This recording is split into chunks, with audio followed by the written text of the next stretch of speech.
And hello and welcome to another edition of Vulcans Football 2015 for the 2015 Vulcans football season. That's why we named the show that. I'm your host, Gary Smith, joined as always every Tuesday with Sports Information Director Matt Keifer. Matt, can't believe the regular season's over.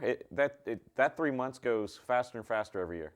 It just flew by. I mean, it's one of those things you think, okay, you got three division crossover games or non-conference, and you go right to divisional play. Then that gets all the way done. And then you see regional rankings toward the end of that. And then last week of the regular season, then big come selection show Sunday. And that is what it is. Vulcans, unfortunately, are not playing another game this season. They finished up with Lock Haven, got a nice big win, reached some big milestones there for the program for a couple individual players, and really set the turn, I think, going into next season with a lot of momentum. Yeah, that Lock Haven game was one of those games going into it. You knew California, with the way the regional rankings were, had to put up a very good performance to have a chance. And against the Lock Haven team that the week before put a scare into Bloomsburg, so it wasn't a guaranteed, hey, you get off the bus, they're going to give you a W. It was a game that, for that first quarter, Lock Haven fought pretty well, and the California got their footing towards the end of the first quarter, and left lane, hammer down, just kept going. It's one of those things, I think, looking at the rankings the way they were, you're going to need a little bit of help. You need to put up some offensive points, and they definitely did that. And they also needed to keep Lock Haven down, which they did after probably about midway through the first half. They really shut down that offense, didn't have much more success from then on. And then you were able just to sort of keep piling on the points to try to impress the voters, to try to get that last spot. But unfortunately for the Vulcans, it just didn't go their way. Didn't get enough help from up top with the 2, 9, and 10 and only losing. And then 2, you knew there was going to be some sort of X factor with Bowie State there anyways. Yeah, it was one of those weird situations. The game finished up, and we'll see the highlights in a little bit. In the second half of the show, we'll break down how the Super Region 1 factored out. But it was just at the end of the game, we're packing up, we're talking to people, and no one had a feeling of what was going on because at that point, Bowie State already lost to a 5-5 Winston-Salem team. IP cruised against a Cheney team that was looking to get back on the bus. And the scores from Slippery Rock and Westchester were just, it was like a really bad dispatch because Westchester really got hammered by Slippery Rock.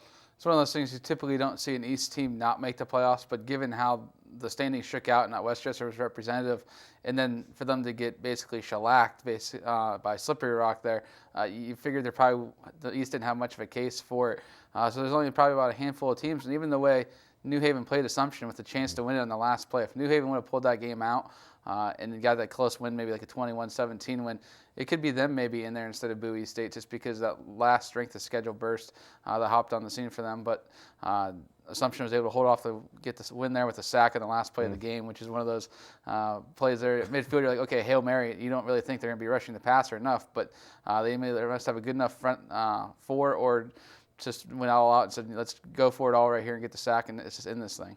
It definitely, as a fan, was a good day of scoreboard watching because, there were a lot of games across Super Region 1 that, had impacts. The New Haven game, even the Shippensburg game, even they were kind of out. They got to that 8-win plateau just like California. So there was a lot of games to keep an eye on. But the game we were at, Lock Haven, Matt, one of the longest standing records in California history fell. The all-time career receiving yards records, Quan Scott, in the first half got 15 yards. And then later in the game, he gets another pass, loses like 8 or 9 yards. Like, oh my God, did he lose the record? And then we're talking about it, and literally by the time we're like trying to do the math, he goes for an 87-yard touchdown, which wiped out any mathematical doubts whatsoever. But it was great to see him get that record on what turned out to be his final game as a Vulcan. It's one of those things. Kawan Scott basically broke the record for sure in definitive Kawan Scott fashion with that 89-yard touchdown. He's made so many big plays over his 4 or 5 years with the program, counting his redshirt year, because he's one of those guys who's been around for. Everybody looks at the program probably, man, he's been here forever. Well, he's been one of those 5-year redshirts that Mike Keller has been able to produce here with the Vulcans. It's good to see he broke the record on about 30-some less catches than Perry Kemp. Just to tell you his big play ability. It's nice to see he got it, but he probably only have it for 1 year because for once the Vulcans have 2 guys around 2,000 yards, and Gary Brown's only a couple hundred yards behind him. Well, he may or may not have had shirts said Wishbone in 16, trying to keep that record a couple years. But that just goes to show how good Perry Kemp was, because that record stood for 30-plus years, in an era when you're not throwing the ball 40, 50 times a game like you are now. The game of college football has changed so much. You're not seeing the old Woody Hayes 3 yards in a cloud of dust. You're seeing, spread offense. You're seeing the balls thrown around. It's just impressive the numbers he did, which in turn makes Kawan's accomplishments even more impressive. It's one of those things I think we looked at you see Kemp holding that record for so long. I think you're going to see that with Wesley Cates' rushing attempts and rushing yards, just because one of those 4-year guys, when the offense was strictly run the ball 30 times a game, pass it for 15, and don't really try to cause turnovers. Well, now the game's completely the opposite effect, where you have 1,000-yard receivers here and there in the conference. There's only 3 that finished the regular season with 1,000 yards, and the Vulcans had 2 of them. So to tell you the big playability of those 2, and also James Harris, goes a long way to showing the kind of offensive firepower the Vulcans had this season. I was just going to say, without a quarterback like James Harris's stature and quality, those records aren't happening, because when he came into the program, you could tell he was a different kind of a quarterback, polished guy, leader, and had a great 3-year career here for the Vulcans. It's one of those things. It took him a little bit his first year with the program getting back in the swing of football, because he played baseball at Wake Forest for a number of years, and he didn't play his senior year in high school either. But last year, once he had a whole offseason with the offense, you really saw the maturation process and become one of those top-flight quarterbacks in the PSAC, and one of those just continues the lineage of quarterbacks that Mike Keller's had. He's had back-to-back 3,000-yard seasons, the first guy ever with 2 3,000-yard seasons ever in a career, and he put them both consecutive. So definitely a spread-open offense. I think he was top 5 in the country in both passing yards per attempt and completion. Loved the long ball, and with those kind of playmakers on the outside. And even Luke Smorey this year really developed into that nice third slot wide receiver the Vulcans have been missing for a couple years. And we're going to take a look at the end of the show, an entire look back at the 2015 season. But before we do that, we're going to take a look back and finish up looking at Lock Haven with the highlights from Saturday's game up at Heber Jack Stadium, where the Lock Haven Bald Eagles called home. And after the break, we'll break down and put a bow on the PSAC standing scores in a Super Region 1 playoff bracket. So you're watching Vulcans Football 2015 right here on CUTV. Ball spotted.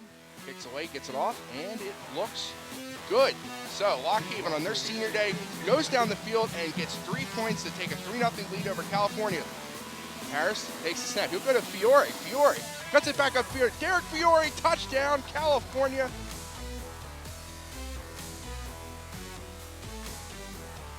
And he'll go to Harris. Runs with his own blocker, cuts it to the left side. Here goes Harris. No one in front of him. It's going to be a touchdown for the Bald Eagles. Take the snap, back to pass. He looks, he fires. He's got Scott and Kawan Scott, the new receiving yard leader in California history. Pistol here for California, play action here for Harris. He's looking for Gary Brown. Brown's going to make the catch, spins away into the end zone. Touchdown, Vulcans. Gary Brown. Take the snap, back to pass. Harris looks, he wants Gary Brown, wide open is Gary Brown, touchdown, easy money for California. Here's Franklin, touchdown, end the streak every single game this year. John Franklin has scored in. Back to pass, Walton, he's gonna scramble. Trying to cut it back upfield, loses the football. California ball, Caleb Walton fumbles.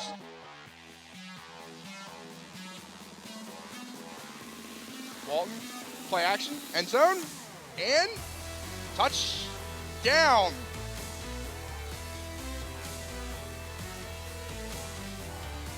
Another low snap, Harris will roll out to the left, fires, he's got his man, Luke Smorey for the touchdown, California.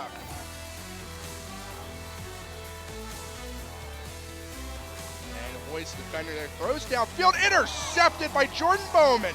And Jordan Bowman's going to run with the ball, get tackled at the 38-yard line there, and Walton threw it right at Bowman. Harris back to pass. He looks, he fires, going for Scott again. This time he's got it in stride. Here goes Kawan Scott, one man to beat. It'll be a touchdown, California. Kawan Scott redeems himself, and California, the big play. Walton will take the snap. Back to pass, he looks for the end zone, has his man, touchdown, Kruko. Got ahead of Aaron Terry there on the play. It's a touchdown for Lock Haven. Harris back to pass, he's got time. He looks, fires, he's got Des Green over the middle. Look at Desmond Green go to midfield, loses the football. Lock Haven's got it. Harris will pass. He looks for Barry Brown, who jumps up, wrestles the ball away, touchdown. Jones gets stood up, loses the ball, so I guess it's going to be California football, I believe. Franklin. He's in. Touchdown number 2, 50-burger for the Vulcans.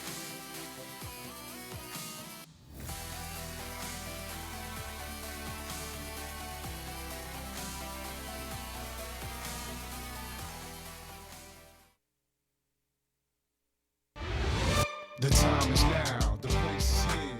Stop running, face your fear. When it all come down to this, you only get one shot, can't afford to miss. The time is now, the place is here. Stop running, face your fear. When it all come down to this, you only get one shot, can't afford to miss. So, let's get it, let's go. Go hard and go home.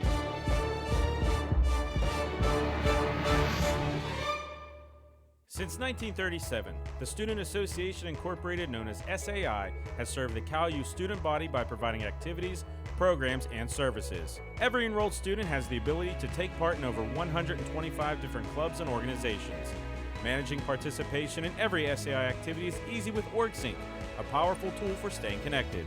Located 1 mile from campus, the SAI Farm has 94 acres of meeting and recreational space. SAI, it's your student association. For almost 30 years, CUTV has been the campus and community home for local news, sports, and entertainment. Broadcast in 100,000 homes in southwestern Pennsylvania, CUTV provides complete coverage of Vulcan sports as well as high school football coverage. Broadcast weekly live, CUTV News Center provides coverage of local and campus events, weekend weather, sports highlights, and feature stories. For more information on CUTV, check us out on the web, friend us on Facebook, or follow us on Twitter. And welcome back to Vulcans Football 2015 for the final week of the 2015 season. I'm your host, Gary Smith, once again. And I'm joined, as always, by California University Sports Information Director Matt Keifer. Matt, we saw the highlights from Saturday, and you said, I made a comment that James could have got that one more yard for the 300-yard, but he said he got 3,000 right on the nose. It's one of those things. He went to the game needing 299, and sure enough, he finishes the game with 299. So it's definitely one of those things. You're glad you got it. It would be one of those things you'd be kicking yourself probably 5-10 years down the road if you finished at 29.99. It's like, man, I just missed about 1 yard. Well, it was that 15, 20-yard touchdown run against Gannon he had that would have done it, because typically that was one of the most surprising plays of the year, because he's not a mobile quarterback. When he wanted that read option around the corner, I'm like, oh my goodness, and then he scored. So, but if that would have come down to that's the play that would have gone to 3,000, that would have been, would you take the touchdown or would you take the 3,000 yards? I saw him the week after, and I said, I bet you everybody's surprised to see you run the ball. And he's like, yeah. He goes, I didn't mind it. I don't mind. I said, you're athletic enough. You're a baseball player. You can at least run a little bit. He's like, yeah, I just don't like anybody chasing me, and the guys on the outside are much faster, so I'll just get them the ball, which is exactly the kind of quarterback you need with this kind of offense. I still remember that play, because he goes around and he scores a touchdown, and there's kind of a stop because Gannon does a promotion where they have like a couch in the end zone for like a fan of the day, and I thought for sure he was going to do the old sit down in the lazy boy and kind of take a load off, which would have been great video, but he decided just to hand the ball to the ref and go back to the huddle. This is one of those high character guys there. He's been a 2-year captain with the program there. He's one of those true leaders. Somebody you're definitely going to miss going forward next year, and you wish him all the best in his future endeavors.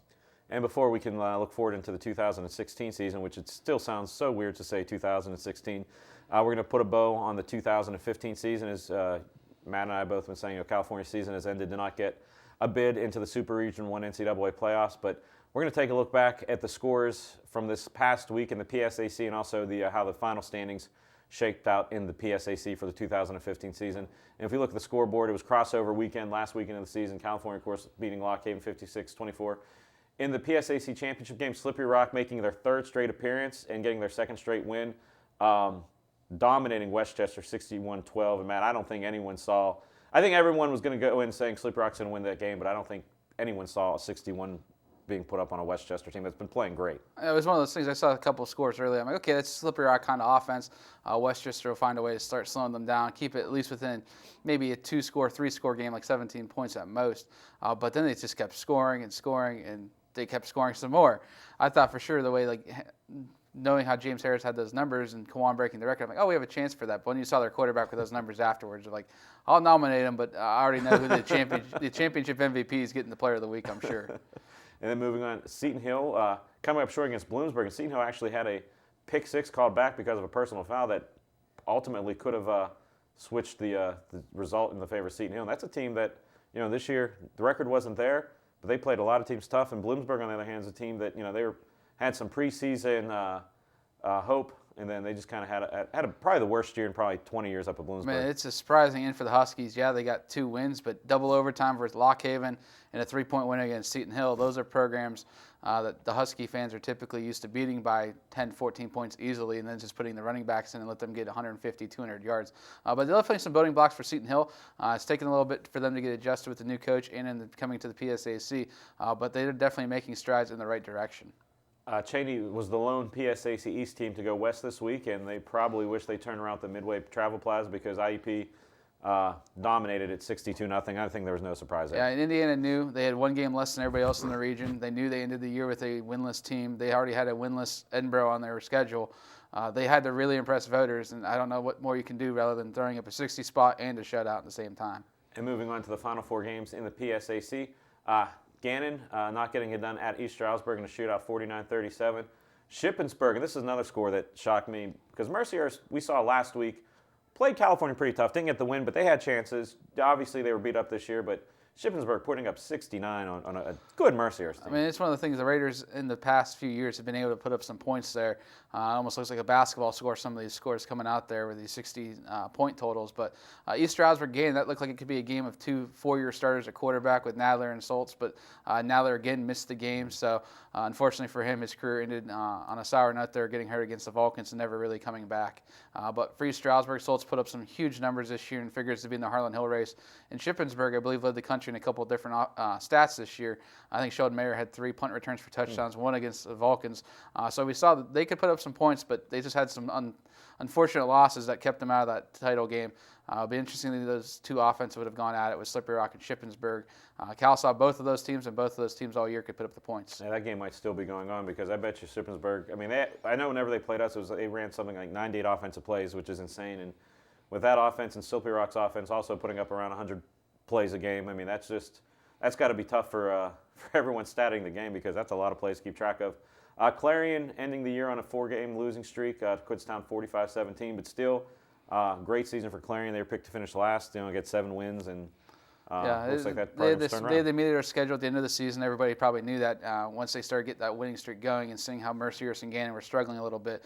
Kutztown, again, credit to them. They've put up some big numbers this year, upset IUP, and got a couple other big wins that really shook up the PSAC East standings. And the final game, Edinboro continues. They finished the season with 0 wins. Millersville, congratulations on getting their second win, winning 31-21. Now moving over to just see how the PSAC standings finished up. There was no change in the standings, but I just wanted to see the final records on the right there. You see California, IUP, both with 8 wins. Slippery Rock, of course, 10 wins. If you move over to the PSAC East, Westchester won the East 7-4, but Shippensburg 8-3.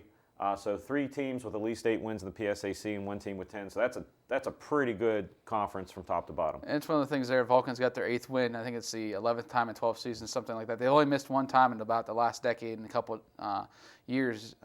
They didn't get 8 wins in that year. They finished with 7. So for years it was Bloomsburg and Cal being those 2 teams at 8 and 7 wins. You see Bloomsburg there, another 7 wins. So Cal's maintaining that echelon.